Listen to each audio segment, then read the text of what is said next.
Hello, everyone. I hope you're having a fantastic day.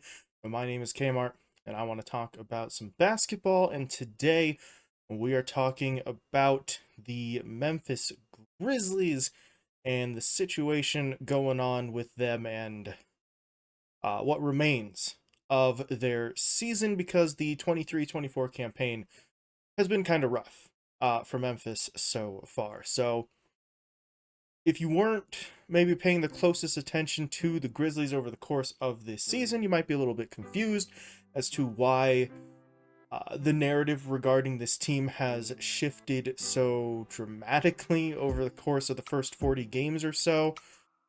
But basically, at this point, the Grizzlies season has kind of taken a turn for the worst.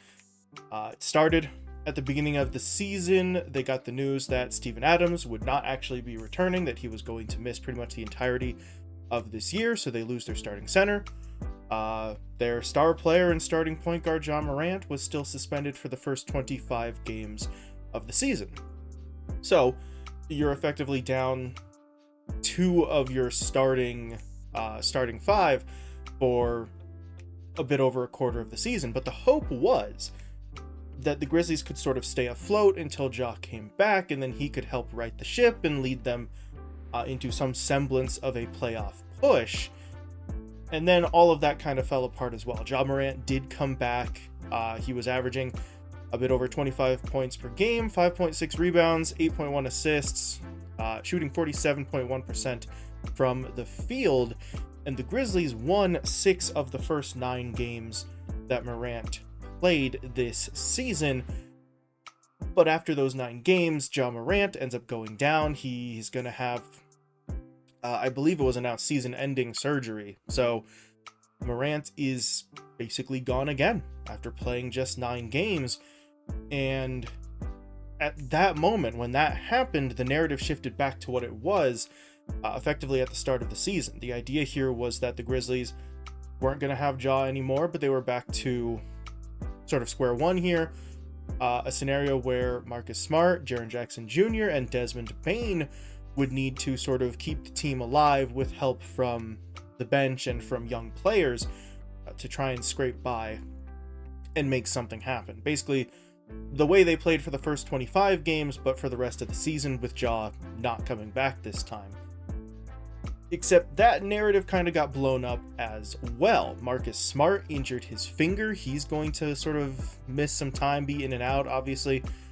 And then Desmond Bane is hurt as well. He went down and will miss, I believe, significant time based on the projections and the type of injury that he has. So, in total, if you look at the Grizzlies, right, you're missing somewhere in the realm of 4 to 5 kind of starting caliber players. I say starting caliber because technically speaking, Marcus Smart was kind of coming off the bench because, well, in theory he was behind Morant and Bane, but I think we'd still call him a starting caliber player. But in total, you're missing Ja Morant, Desmond Bane, Marcus Smart, and Steven Adams. That's basically 4 starting players for, realistically speaking, the rest of the season, or at least most of it.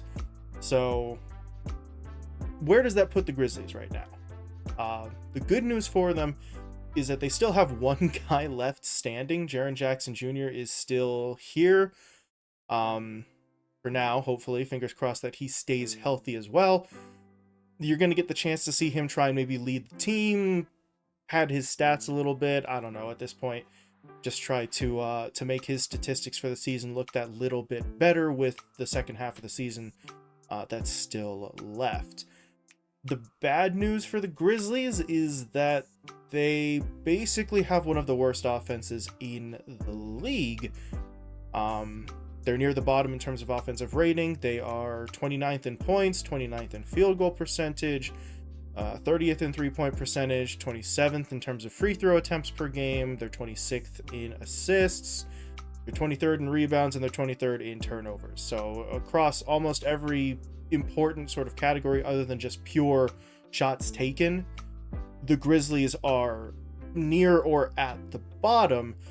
And the guys that you were hoping could maybe help bring those averages up, guys like Ja Morant, guys like Desmond Bane, are now sort of gone for, in Ja's case, the whole season, in Bane's case, almost certainly the vast majority of the second half. So Jaren Jackson Jr. is not a bad player, but he's not going to turn around those offensive woes all by himself. So in effect, the Grizzlies season is over, right? There's very little in terms of positive aspirations sort of left for them. I think they're just trying to survive the rest of the campaign, which absolutely sucks if you're the Grizzlies or a fan of the Grizzlies. But that brings me sort of to the point that I want to talk about in terms of what does the rest of this season sort of hold for the team, because you're already seeing, well, sentiment, I'd say, from fans of other teams. The vultures are sort of circling around the Grizzlies, and there's all sorts of scenarios where fans are, creating sort of mock trades, seeing if maybe Marcus Smart can be pulled away. I've seen a couple of proposed trades trying to get sort of someone like Luke Kennard for cheap to bolster a team's sort of three-point shooting. All of these moves that at the most baseline surface level sort of make sense, right? The Grizzlies aren't going anywhere this season, so people say, why not trade away pieces for assets coming back, for draft picks, or for young players, or for expiring contracts, etc., etc. That's a trap that I think the Grizzlies absolutely shouldn't play into, however, because as much as it sucks having almost all of your guys go down this season, if you look at the contract situations the Grizzlies have, a lot of these guys are signed long term, right? Ja Morant is signed through the 27-28 season. Jaren Jackson Jr. and Marcus Smart are both signed through the 25-26 season. Desmond Bane is signed through 28-29. So your sort of core players, right, are signed all for multiple years into the future. In fact, really looking up and down the Grizzlies lineup, the only player of significance, let's say, who's not signed beyond this season or under some sort of team option, are Bismack Biyombo and Xavier Tillman, which honestly they might be able to re-sign one or both of those guys as well. But those are the only two guys who are on expiring contracts at the moment. So the core of this team and almost all of its supporting cast are still on the roster, and barring injury or trade or what have you, are basically guaranteed to be here next year. Now, if a superstar player is available on the market, or if someone in this offseason says, I really want to go sign with Memphis and play with the Grizzlies, then that's a different conversation, right? Then the Grizzlies might make that trade or let guys go to create the cap space they would need to sign that player. But outside of that kind of scenario, I think the Grizzlies really should just sort of play out the second half of this season, consider this one a wash, and wait for a core that is still signed and still incredibly talented to come back and be healthy and basically play for next season. Now, if they choose to do that, what is the ceiling for the current version of the Grizzlies, right? The version that is still going to have to play the second half of this season in 2024. Realistically speaking, the best case scenario is probably fighting for a play-in spot. I say fighting for because I'm not really sure they'd even be able to get it based on who they have left. The best case scenario is that Jaren Jackson Jr. somehow leads the team to fight for that play-in spot.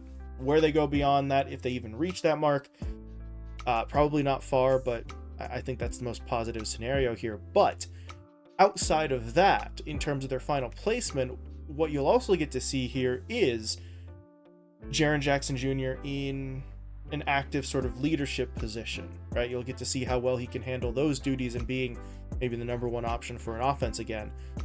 You'll get to see what some of the young guys on your roster have to offer you in a significantly expanded role instead of coming off the bench as they were before. Guys like Vince Williams, David Roddy, Zaire Williams, Xavier Tillman, guys like that, who now have to step up into, for some of them, even straight up starting roles for the Grizzlies now.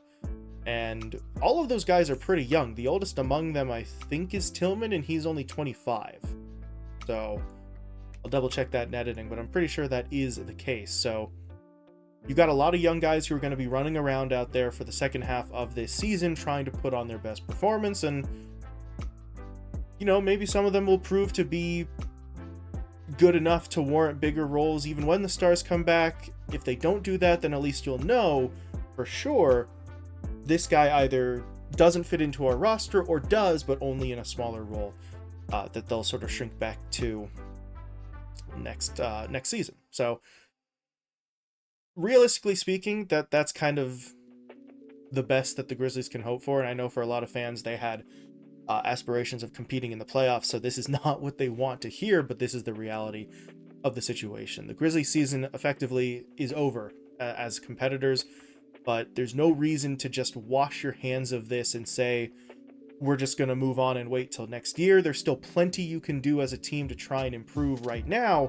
for when those stars come back. So that's what they have to do. If you're the Grizzlies, evaluate the young guys, get Jaren Jackson Jr. out there, pad his stats, get him averaging, 20 to 25 points a game, and see what you've got. And most importantly, do not get sucked into trading away some of your pieces right now, unless they do just want to sort of blow it up and try again. I really don't think that they want to or should do that. But as I said, vultures are circling. People see a team sort of down on its luck, and they start to try and just poach players wherever they can. Hopefully, the Grizzlies avoid that temptation. But that's all I got.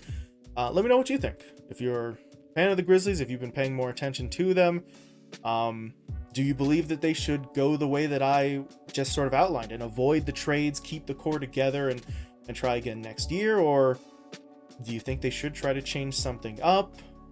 Who among the guys that I sort of mentioned, Williams, Roddy, actually two Williams, Vince Williams, Zaire Williams, Roddy, and Tillman, who do you think among them is maybe the guy who is most likely to flourish in this new sort of bigger role?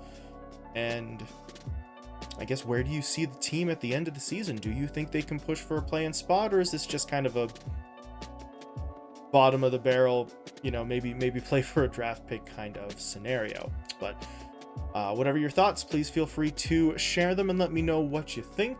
But other than that, thank you all so much for watching, and I will talk to you later.